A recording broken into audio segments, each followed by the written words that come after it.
Magandang araw po, sir. Ako po si John Delbert Bacalso at ang video na ito ay tungkol sa kung ano ang aking naiintindihan at self-reflection sa ating asignatura. So, una sa lahat is ang video na rin na ito ay naglalaman ng kung gaano kahalaga na maintindihan natin ang panitikan ng Pilipinas. So, una sa lahat, ang panitikan sa panahon ng katutubo, kolonisasyon ng Espanya at ang himagsikang Pilipino.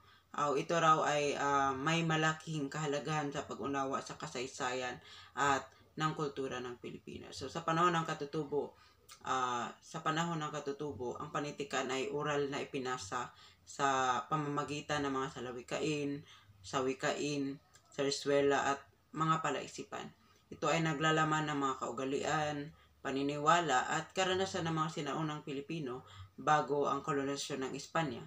So ang mga ito raw ay mahalaga sa pag-unawa sa kanilang lipunan at kultura. So sa panahon naman or ang panitikan naman sa panahon ng kolonisasyon ng Espanya ay nakatuon sa relihiyoso at kolonyal na tema. Maraming akda ang naglalarawan ng mga karanasan sa ilalim ng kolonisasyon, pati rin ang pagbabago sa kultura ng lipunan or kultura at lipunan ng mga Pilipino. So ang mga ito ay nagpapakita ng epekto ng pananakop at ang pakikibaka ng mga Pilipino para sa kalayaan. So sa panahon naman ng himagsikang Pilipino or ang panitikan sa panahon ng himagsikang Pilipino ay naging kasangkapan sa pagpapahayag ng damdamin ng nasyonalismo at paglaban sa kolonyalismo. So maraming akdang tulad ng mga tula, dula at nobela ang nagpapakita ng mga karanasan at pananaw ng mga Pilipino sa kanilang pakikibaka para sa kalayaan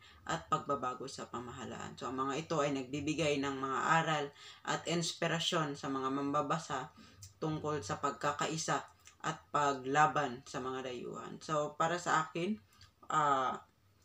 kung gaano or para sa akin, mahalagang maiintindihan or maunawaan natin ang panitikan ng Pilipinas. So, ang pag-aral ng panitikan sa iba't ibang panahon sa Pilipinas ay nagbigay sa akin ng mas malalim na pag-unawa ng ating kasaysayan at kultura. At nakikita ko kung paano ang panitikan ay nagsilbing salamin